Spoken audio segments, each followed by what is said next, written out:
Dia adalah jalan dan hidup dan kebenaran. Dan kita tidak bisa masuk surga kecuali melalui Dia. Kita percaya bahwa kalau kita mengaku dengan mulut kita dan benar-benar percaya di dalam hati kita bahwa Dia adalah anak Allah, Yesus Kristus, kita akan diselamatkan. Tapi tidak hanya kayak bisa masuk surga, tapi hubungan kita bersama Allah bisa dipulihkan di bumi ini. Amin. Kalau ada orang di sini yang belum percaya itu, tak apa-apa, masih ada tempat bagimu di sini di All People's Church. Tetapi aku berdoa dan berharap bahwa saudara akan mengalami Tuhan secara luar biasa.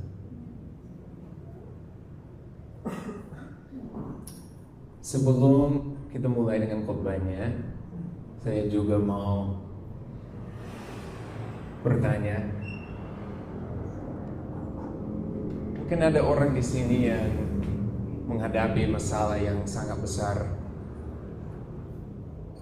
khususnya dalam kesehatan fisik, yang belum sembuh, mungkin tampaknya tidak mungkin untuk disembuhkan, mungkin sudah lama kayak bergumul dengan masalah ini. Kalau ada, angkat tangan, karena saya percaya ya Tuhan mau menyembuhkan saudara di sini. Ada lagi? Ada 1, 2.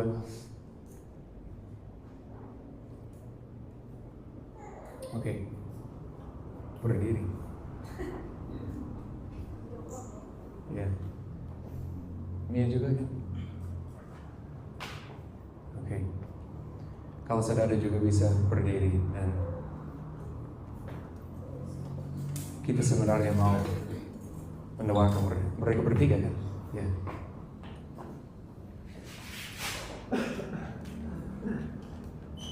Kita mau mendoakan mereka dan dalam iman percaya bahwa karena kita percaya kan bahwa Tuhan masih menyembuhkan umatnya sampai hari ini. Jadi mari kita dalam kayak satu suara kita berdoa bersama-sama.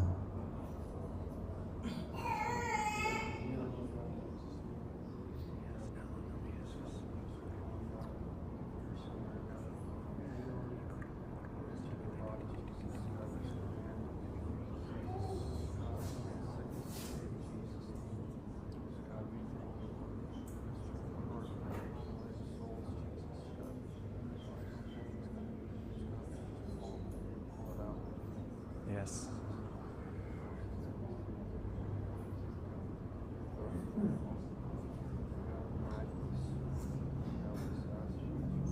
Dalam nama Yesus Kristus, kami mendeklarasikan kesembuhan sekarang.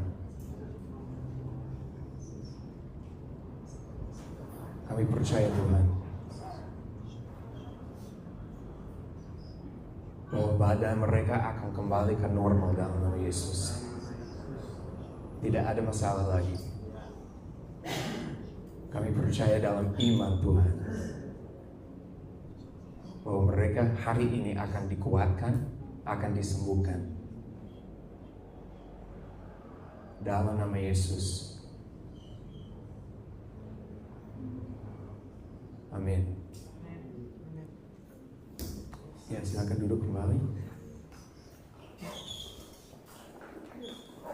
Nanti kita cek ya kalau kalian sudah sembuh.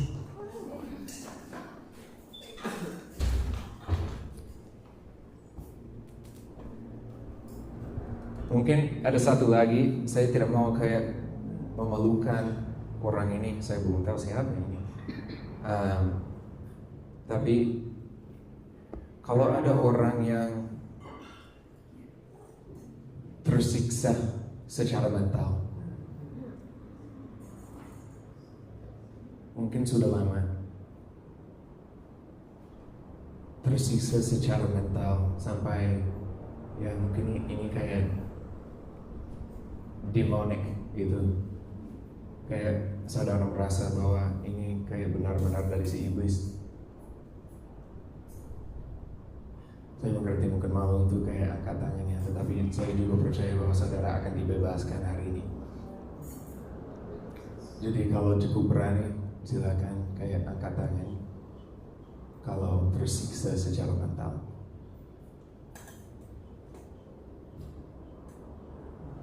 jangan datang ke aku kayak nanti, oh ya itu saya. Oke, apa-apa. Puji Tuhan. Ya, jadi dalam Matius pasal 6, Yesus bilang kepada kita untuk carilah dahulu kerajaan Allah, maka semuanya yang lain akan ditambahkan kepada kita. Nah, hal ini disampaikan dalam hal kayak kekhawatiran akan kebutuhan dasar hidup. Jadi pada dasarnya Yesus sedang berjanji bahwa kalau kita mencari kerajaan Allah terlebih dahulu, atau seperti yang dikatakan sebagian orang, kerajaan surga, kerajaan Allah, kerajaan surga itu sama, maka kebutuhan kita akan dicukupi. Kita tidak perlu khawatir. Ini adalah janji yang indah, tetapi kalau kita jujur, apakah kita benar-benar tahu apa artinya carilah dahulu kerajaan Allah? Bagaimana caranya? Pertanyaan lainnya adalah, apa itu kerajaan Allah sebenarnya? Apa itu?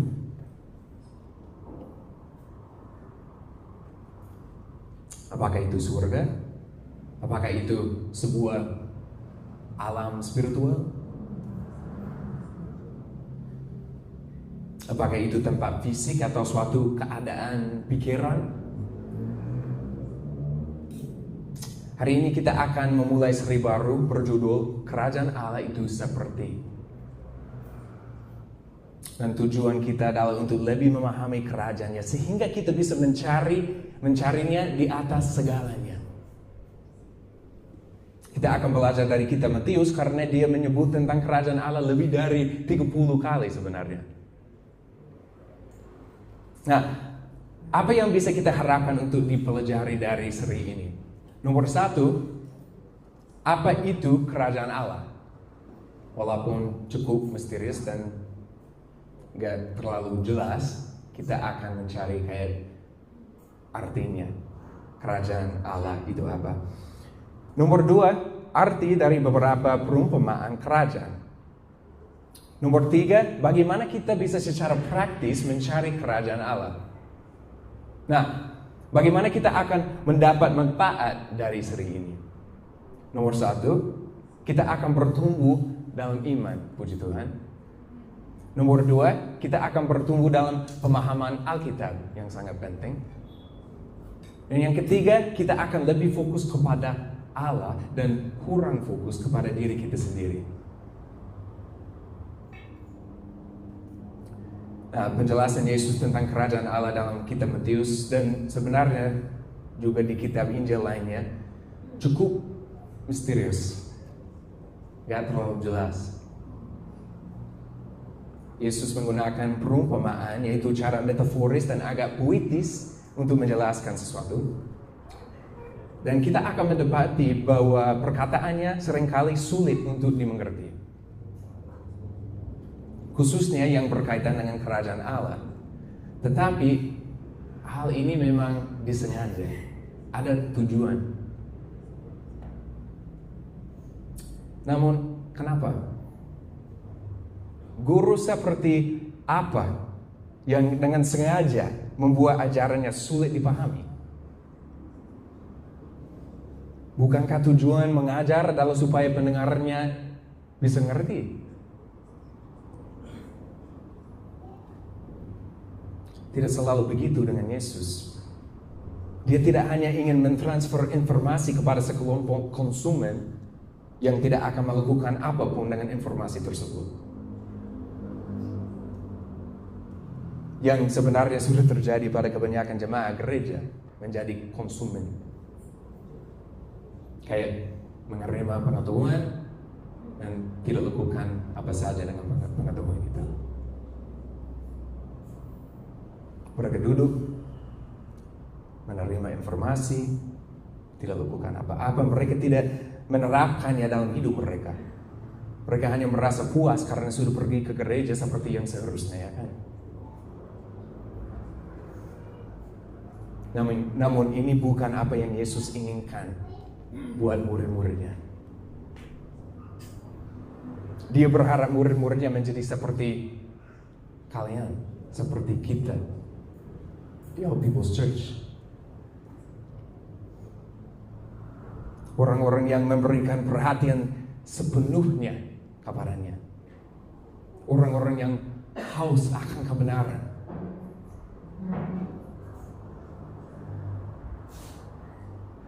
Orang-orang yang rela meninggalkan cara berpikir yang lama mereka untuk mengikuti cara hidup yang baru, yang bertentangan dengan segala sesuatu yang selama ini mereka kenal. Dia berharap murid-muridnya akan cukup rendah hati untuk menerima ajarannya dengan iman, tidak hanya dengan logika. Orang-orang yang mencari makna yang dalam dan belajar dengan hati, bukan hanya dengan kepala. Ketika kita melibatkan seluruh keberadaan kita dalam hal mempelajari sesuatu,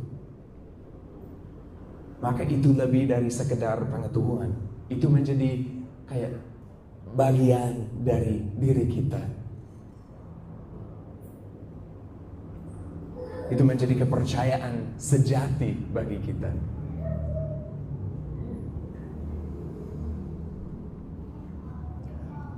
Akal budi saja tidak cukup.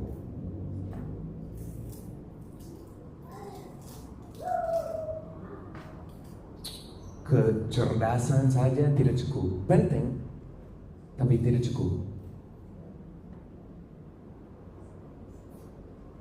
Kita tidak mau menjadi orang yang selalu ingin diajar, namun tidak pernah dapat mengenal kebenaran.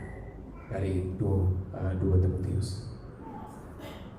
Yesus berkata tentang orang-orang seperti ini. Sekalipun melihat, mereka tidak menganggap. Sekalipun mendengar, mereka tidak mengerti. Karena itu sepanjang seri ini saya ingin mendorong kita untuk membuka hati dan menerima ajaran-ajaran Yesus ini dengan iman. Dengan hati kita. Saya akan berusaha sebaik mungkin untuk menjelaskan, tetapi lebih dari itu kita semua membutuhkan Roh Kudus untuk memberikan makna yang sesungguhnya. Ada hal-hal yang hanya bisa dimengerti melalui cara supernatural. Termasuk banyak ajaran Yesus. Jadi mari kita membuka hati dan mengizinkan Roh Kudus membawa kita kepada kebenarannya.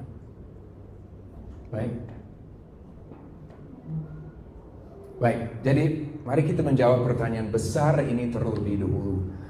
Apa itu kerajaan Allah? Apa itu kerajaan Allah? Ini adalah pertanyaan besar dan memiliki banyak jawaban yang berbeda. Yesus berkali-kali berkata kerajaan Allah adalah seperti, namun setiap kali dia memberikan penjelasan yang berbeda. Kita akan membahas beberapa dari penjelasan tersebut dalam 3 minggu ke depan. Tetapi demi kayak kejelasan dan kesederhanaan, saya ingin membagikan penjelasan dari John Piper. Dia adalah pastor di Amerika tentang apa itu kerajaan Allah. Dia berkata, saya pikir hal terpenting yang saya bisa katakan tentang kerajaan Allah yang akan membantu orang memahami makna dasar kata kerajaan dalam Alkitab adalah bahwa kerajaan itu adalah pemerintahan Allah atau reign, bukan tempat atau umat. Kerajaan menciptakan tempat, kerajaan menciptakan umat, tetapi kerajaan Allah tidak identik dengan tempat atau umatnya. Sebagai contoh, perhatikan Mazmur 103 ayat 19. Tuhan sudah menegakkan taktanya di surga. Dan kerajaannya berkuasa atas segala sesuatu. Dia bilang, di sini kita bisa mendengar makna dasar dari kata kerajaan sebagai pemerintahan. Artinya pemerintahan Allah menguasai segala sesuatu. Dia duduk sebagai raja di atas takhta alam semesta, dan pemerintahannya sebagai raja, kerajaannya dan pemerintahannya menguasai segala sesuatu. Makna dasar dari kata kerajaan dalam Alkitab adalah pemerintahan Allah sebagai raja, pemerintahannya, tindakannya, ketuhanannya, dan kedaulatnya. Pada dasarnya, kerajaan Allah adalah sebab dan akibat dari pemerintahan Allah. Bukan sebuah tempat, bukan seorang pribadi, melainkan apa yang terjadi di suatu tempat atau dalam diri seseorang ketika tempat atau orang tersebut tunduk kepada ketuhanan Kristus. Ngerti? Mungkin. Jadi ketika kita berkata di bumi seperti di surga,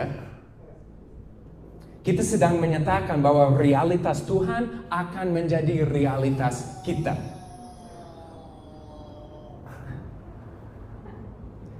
Ketika kita menyatakan hal ini, kita sedang tunduk kepada ketuhanan Yesus, dan kita sedang berkata, Tuhan, ulurkan tanganmu ke dalam situasi ini, ulurkan tanganmu ke dalam hidup aku sekarang, Tuhan. Biar realitas Engkau akan menjadi realitas aku.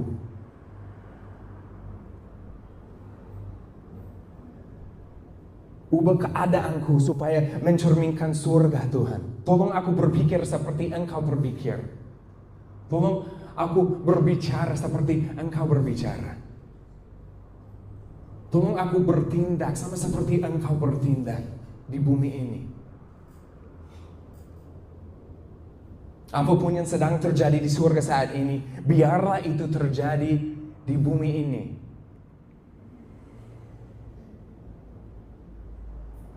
Jadi kita bisa memandang kerajaan Allah sebagai suatu keadaan hidup. Ini adalah realitas surgawi Allah, dan bagaimana realitas tersebut mempengaruhi dunia alami yang kita lihat. Jadi dalam Lukas 17 ketika Yesus berkata, kerajaan Allah ada di sini bersama kamu. Atau kalau bahasa Inggris, kerajaan Allah ada di dalam kamu. Maksudnya adalah bahwa realitas surgawi Allah bisa diakses oleh kita. Melalui penyerahan kehendak kita, rencana dan keinginan kita, kita bisa melihat seperti Tuhan melihat. Mendengar seperti Tuhan mendengar. Berbicara seperti Tuhan berbicara. Kita tidak akan menjadi sempurna seperti Dia, tetapi selangkah demi selangkah kita akan menjadi semakin serupa Dia. Dengan realitas kita akan mencerminkan realitas Dia.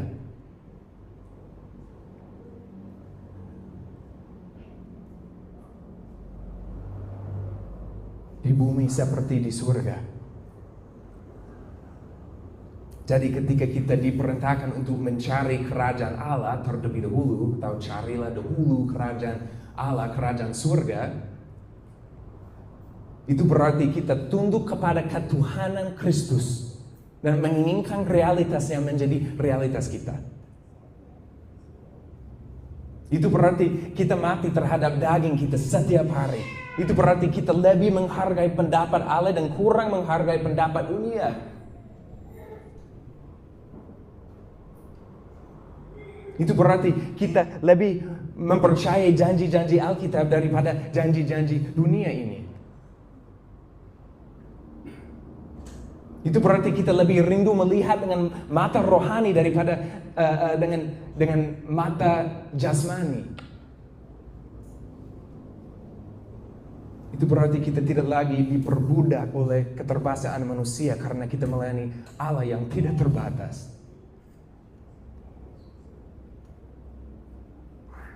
Saya mau bertanya, waktu saudara kayak menghadapi masalah, saudara melihat apa? Kayak begitu besar masalahnya? Betapa besar masalahnya? Atau melihat solusi surgawi? Melihat kesempatan untuk terobosan? Karena waktu Tuhan kayak melihat masalah ini di bumi ini, dia tahu pasti ada masalah. Dia tidak kayak menghindarinya atau mengabaikannya atau berpura-pura bahwa masalahnya gak ada. Dia tahu ada masalahnya. Tetapi apa yang dia melihat adalah solusinya, adalah terobosan, adalah kesempatan untuk bertumbuh.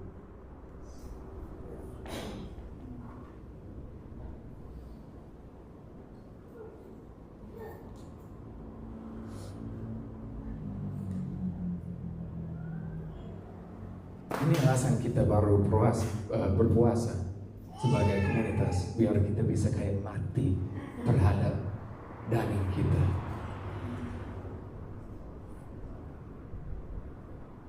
Biar kita basically kayak menyuruh daging kita dan bilang, kamu tidak ada kuasa lagi. Itu Tuhan yang berkuasa.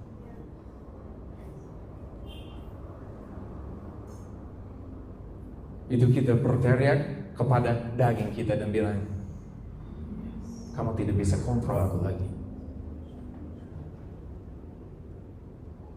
Itu Tuhan yang pegang kendali.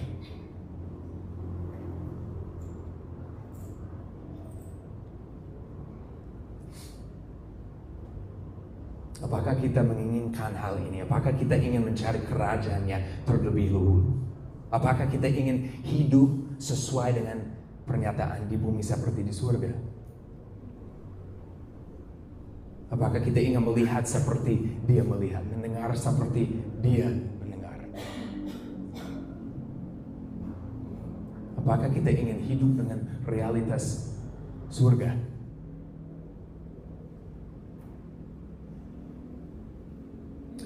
Baik, jadi mari kita menggali salah satu perumpamaan Yesus tentang kerajaan Allah yang bisa ditemukan di Matius pasal 17.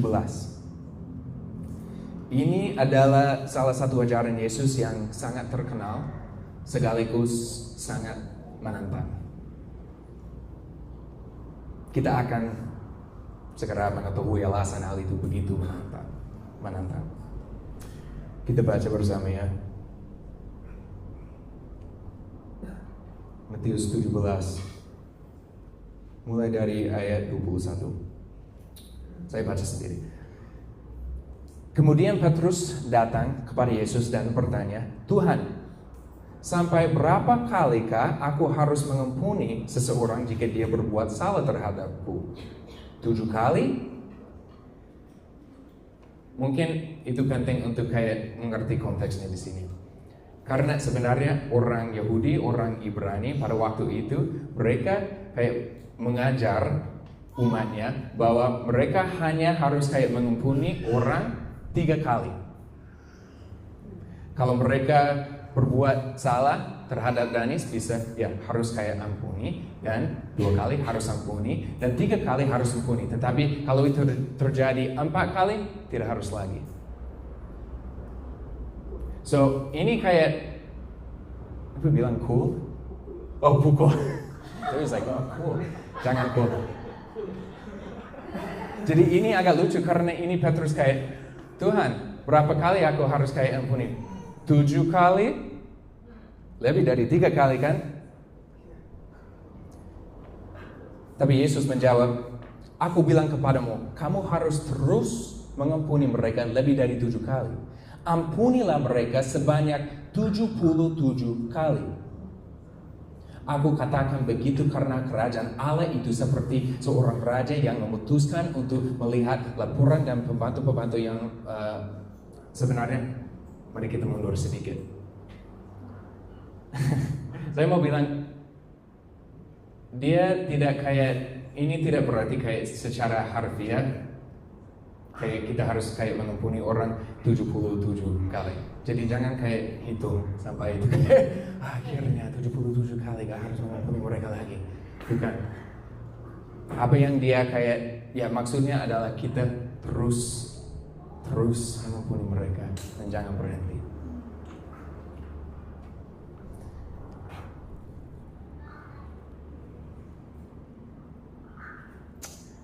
Ya. Kemudian Yesus berkata, kerajaan Allah itu seperti, dan membagikan sebuah perumpamaan tentang pengampunan. Jadi, kita harus memperhatikan hal ini. Ini sangat penting.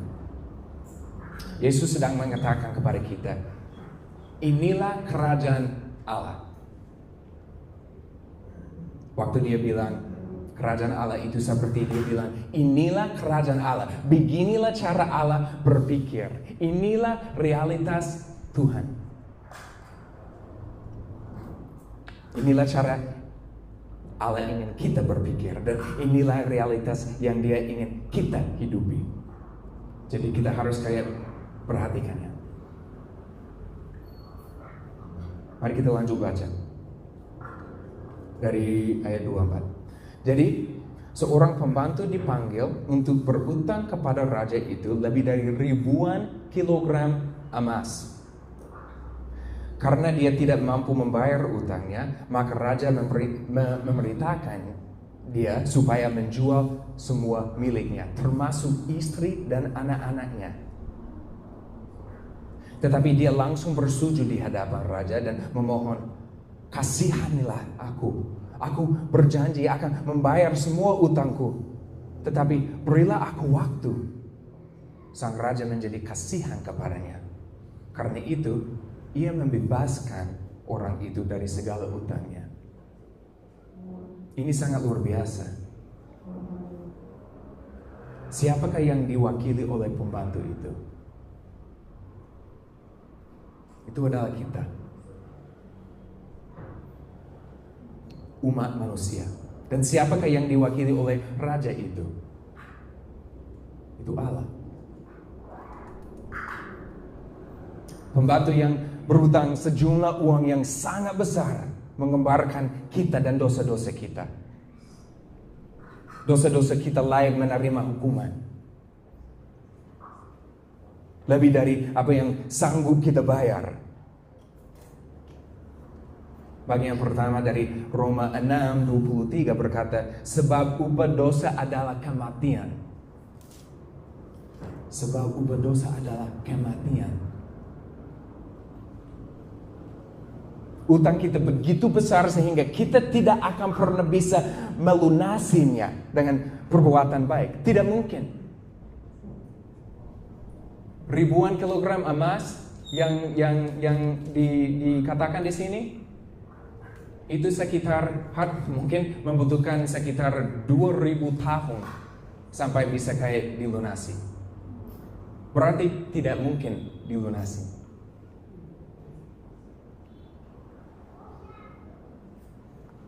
Namun saudara-saudara, kita memiliki raja yang penuh belas kasihan. Kita memiliki raja yang sudah melunasi seluruh utang kita. Lunas dibayar oleh darah Yesus Kristus. Utang itu sudah diselesaikan. Bagian kedua dari Roma 6:23 berkata, tetapi anugerah Allah adalah hidup yang kekal dalam Yesus Kristus Tuhan kita. Semuanya sudah selesai, puji Tuhan. Lunas dalam nama Yesus.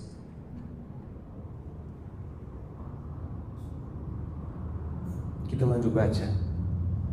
Segera setelah dia pergi, dia melihat pembantu lainnya yang berutang 100 keping perak kepadanya, yang mungkin membutuhkan sekitar 4 bulan sampai bisa dilunasi. Dia mencengkram tenggorokan orang itu serta mencekiknya dan berkata, bayarlah utangmu sekarang. Pelayan yang berutang itu bersujud dan memohon, kasihanilah aku. Aku berjanji akan membayar semua utangku. Dia bilang hal yang sama dari pembantu yang pertama ke pembantu yang pertama. Di sini kita melihat bahwa pembantu kedua berada dalam posisi yang sama seperti pembantu pertama. Tetapi sebenarnya utangnya jauh lebih kecil. Pembantu kedua meminta pengampunan, minta maaf, sama seperti pembantu pertama meminta kepada raja. Namun bagaimana respons pembantu pertama? Ayat 30. Tetapi pembantu yang pertama ini menolak permintaannya. Dia bahkan menjebloskan pembantu lainnya ke dalam penjara sampai dia bisa membayar semua utangnya. Wow. Ini gila banget. Pembantu pertama sudah diampuni dari utang yang sangat besar. Sangat besar. Sampai tidak bisa kayak dibayar, tidak bisa dilunasi.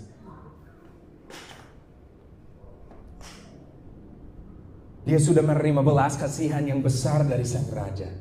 Namun, ketika dia diberi kesempatan untuk mengampuni pembantu kedua yang berutang kepadanya dengan jumlah yang jauh lebih kecil,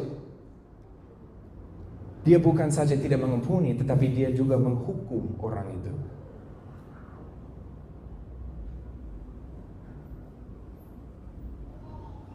Seseorang yang berdosa terhadap raja diberi belas kasihan, namun dia tidak menunjukkan belas kasihan kepada orang lain. Apa ini terdengar familiar?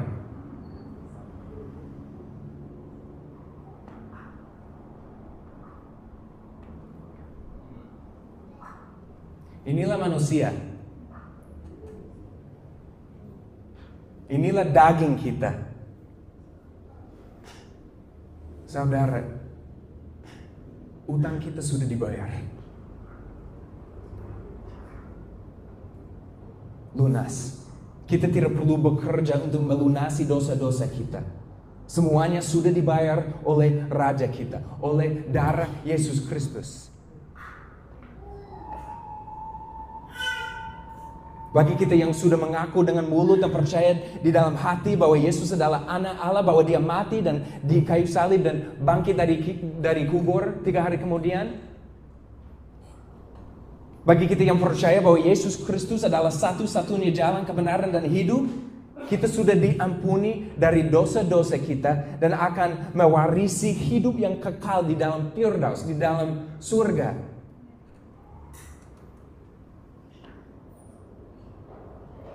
Namun, meskipun kita sudah diampuni, tanpa layak menerimanya, kita masih sering yang merasa sangat sulit untuk mengampuni orang lain yang sudah berbuat salah terhadap kita.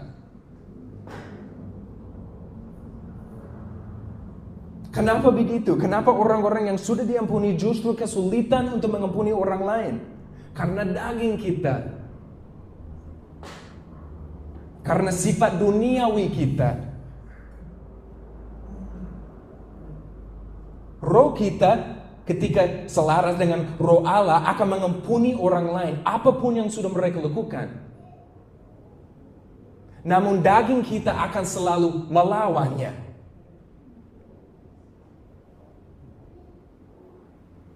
Daging kita ingin kita tetap tersinggung, tetap pahit.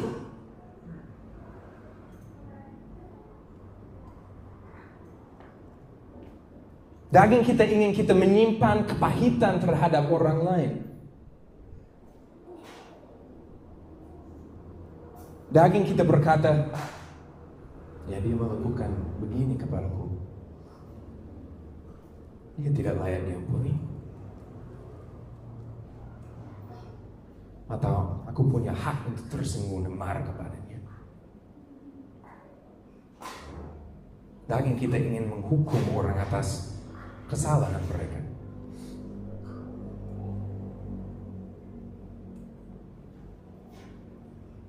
Seringkali hukuman memang diperlukan. Pasti. Ini adalah salah satu cara kita sebagai manusia belajar dari kesalahan kita. Namun, hukuman atau koreksi yang paling efektif itu ketika diberikan dalam kasih.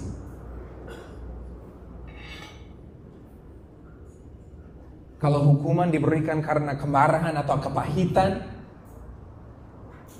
dan tidak ada kasih, itu tidak akan memperbaiki apapun. Itu hanya akan memperburuk keadaan. Kemarahan, kepahitan, perasaan tersinggung adalah seperti penyakit untuk jiwa.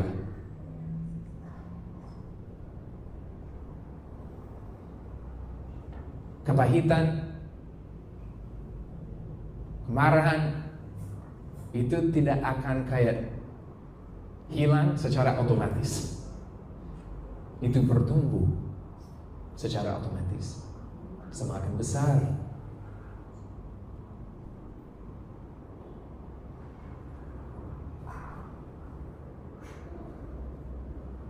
Hal-hal ini membawa perpecahan.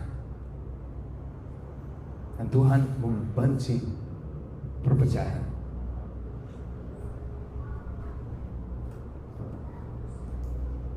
Kita baca lagi dari ayat 31. Ketika pembantu-pembantu lainnya melihat kejadian itu, mereka sangat kasihan melihat temannya dipenjarakan. Jadi mereka melaporkan kejadian itu kepada raja. Lalu raja itu memanggil pelayan yang pertama dan berkata, "Kamu hamba yang jahat." Wow.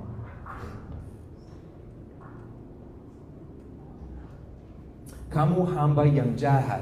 Aku sudah hapus semua utangmu karena kamu memohon belas kasihan kepadaku. Seharusnya kamu juga menunjukkan belas kasihan kepada orang yang berutang kepadamu." Raja itu sangat marah.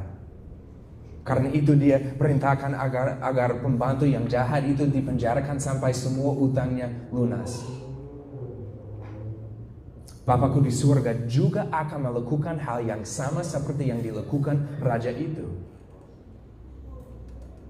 Kamu harus mengampuni saudara-saudari seimanmu dengan segenap hatimu. Jika tidak, Bapakku yang di surga tidak akan mengampunimu.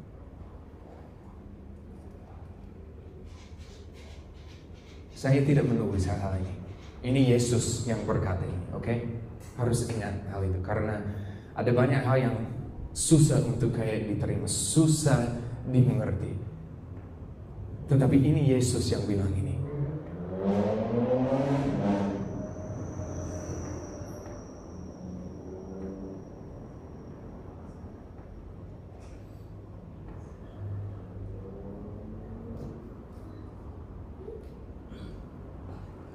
Saya tidak akan pernah mau kayak disebut hamba yang jahat.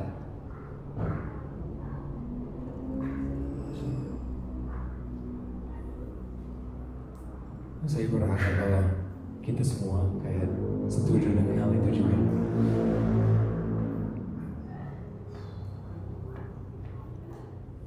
Ini adalah pernyataan yang besar, pernyataan yang menakutkan. Bapakku yang di surga tidak akan mengampunimu. What?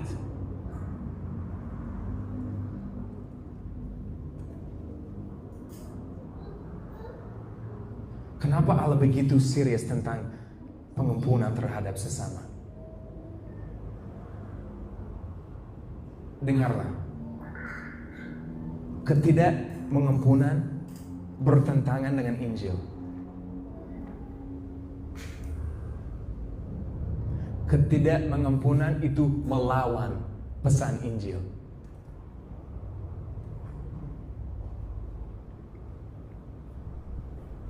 Bertentangan dengan sifat dan tindakan Yesus.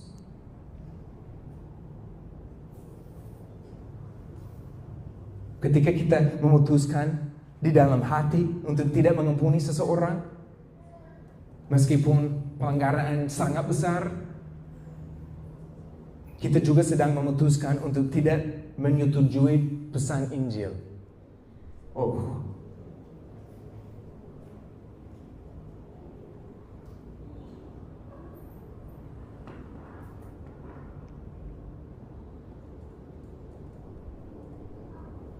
ini alasan bahwa kalau sudah pernah kayak mengalami pelepasan, mungkin itu saudara yang dibebaskan, atau mungkin kayak ikut sesi di mana ada orang lain kayak ya mungkin ada setan-setan yang diusir, mereka dibebaskan. Hampir 100 kali persen kita memulai dengan kayak bertanya kepada mereka, mungkin ada orang yang kamu belum mengampuni, atau mungkin kamu belum mengampuni dirimu sendiri. Hampir 100%.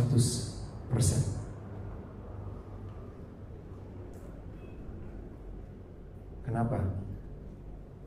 Karena ketidakmengampunan itu melawan pesan Injil. Tapi ketika kita mengampuni orang lain, itu membuka pintu menuju kebebasan.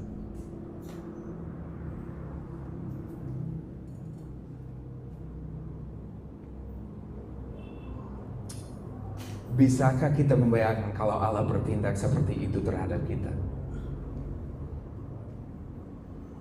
Dia bilang, aku tidak bisa mengampuni mereka. Dosa mereka terlalu besar.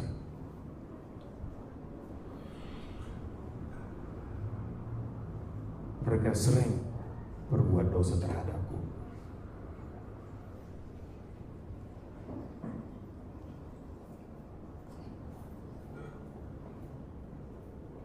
Kalau Allah bertindak demikian terhadap kita, kita semua akan ditentukan untuk hukuman kekal.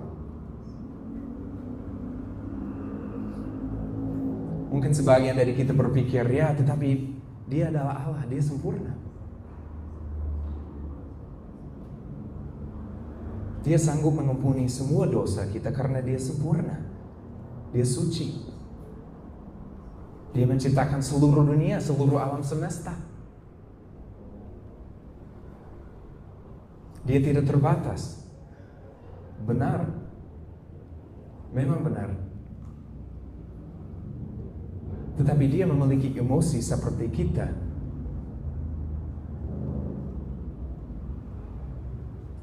Kita diciptakan menurut gambar dan rupanya, ingat?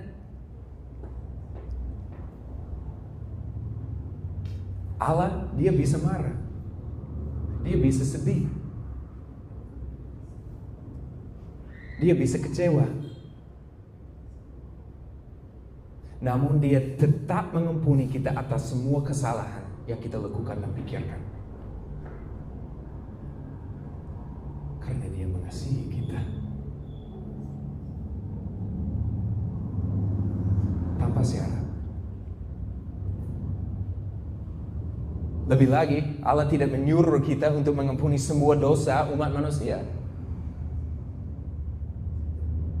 Tidak ada ekspektasi seperti itu.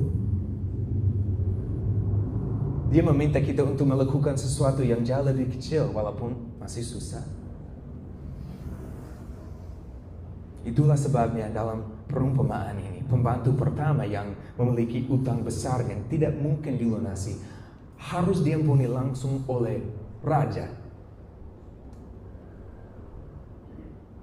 Namun pembantu kedua yang memiliki utang jauh lebih kecil hanya perlu diampuni oleh sesama manusia.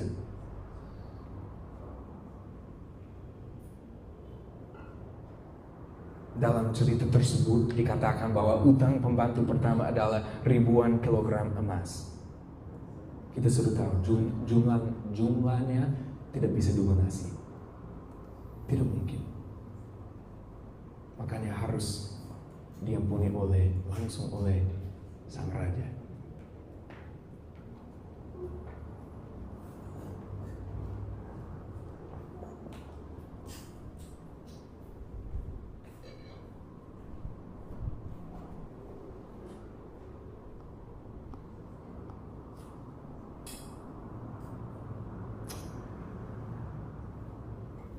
sebagai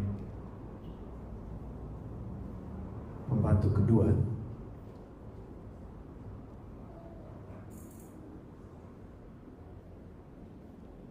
hal ini sepadan dengan orang lain yang berdosa terhadap kita, berbuat salah terhadap kita. Mungkin seseorang berbohong kepada kita. Mungkin seseorang menipu kita.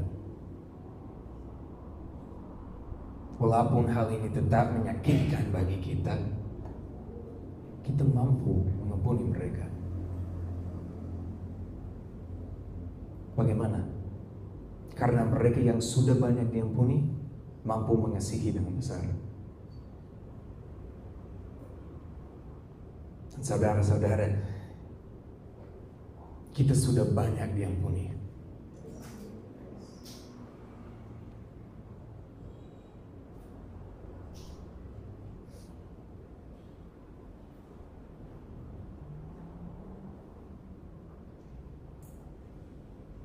Kita dipandang benar di hadapan Allah karena Yesus Kristus, karena darahnya.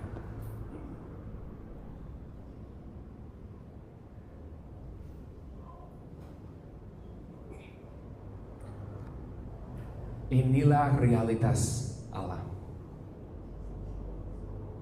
Inilah realitas kerajaannya. Kita sudah diampuni. Oleh karena itu kita bisa mengampuni. Meskipun kita tidak layak, kita sudah diampuni dari pelanggaran-pelanggaran kita. Itu berarti sebagai umat Allah bukanlah tugas kita untuk menentukan siapa yang harus kita ampuni atau siapa yang layak menerima pengampunan. Tidak. Kita sudah menerima belas kasihan. Oleh karena itu kita menunjukkan belas kasihan kepada orang lain.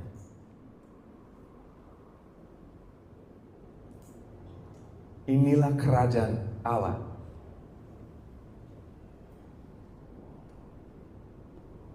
Menolak gagasan tentang pengampunan berarti menolak pesan Injil.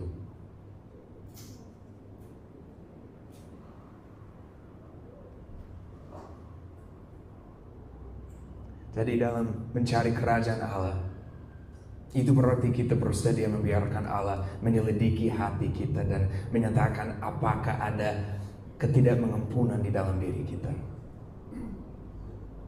Kalau kita ingin hidup dalam realitas Allah, kita harus melepaskan kebohongan kita. Kita harus melepaskan kepahitan, kemarahan kita.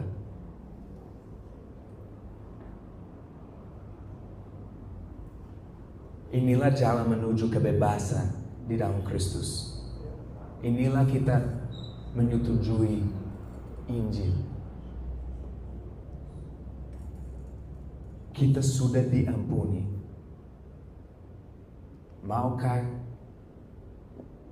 kita mengampuni satu sama lain?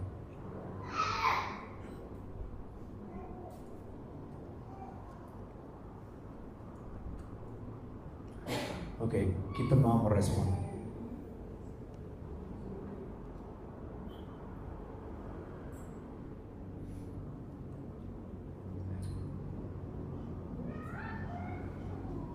Ya Tuhan.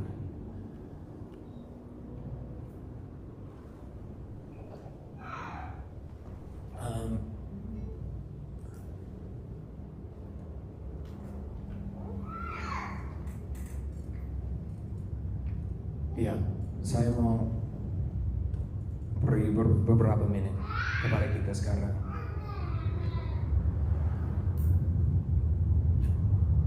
Biar kita bisa duduk bersama Tuhan dan biarkan Dia kayak memunculkan apa saja di dalam hati kita, mungkin di mana kita masih tersinggung terhadap orang,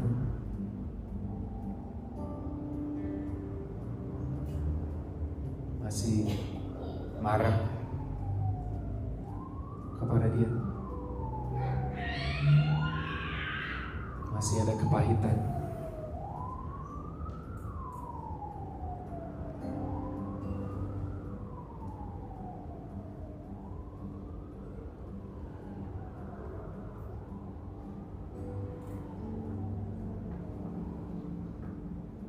Ini suatu kayak prinsip kerajaan.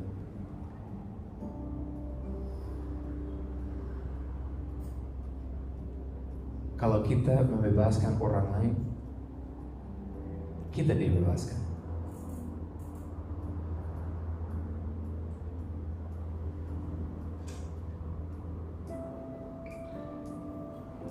Sekali lagi, kalau kita membebaskan orang lain, kita akan dibebaskan. Ingat, kayak rasa pahit, perasaan tersinggung, kemarahan, ketidakmampuan selalu bertumbuh.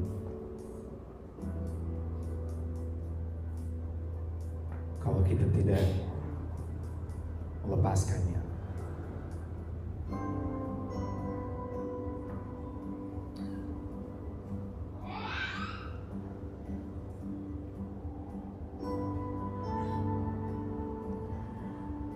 Jadi kalau ada orang yang muncul di dalam hatimu, saya mau mengundang saudara untuk maju ke depan, bersujud di sini. Tidak harus bilang apa saja, kayak berdoa di dalam hatimu saja. Biar orang itu bisa diampuni di dalam hatimu. Nah, saya mengerti hal ini sangat susah. Kalau begitu, minta tolong dari Tuhan. Tolong, Tuhan, ini terlalu berat bagi saya. Ini terlalu susah untuk mengampuni orang itu. Saya masih sakit. Ingat, kita tidak bisa kayak mengampuni orang dalam kekuatan kita sendiri. Hanya dengan kekuatan Tuhan.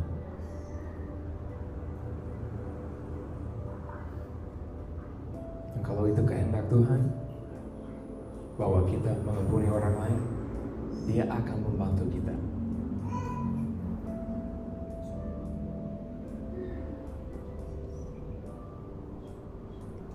Ya, jadi ada kesempatan sekarang saudara untuk maju ke depan. Kenapa maju ke depan? Itu kita kayak bertindak dalam iman. Ada kuasa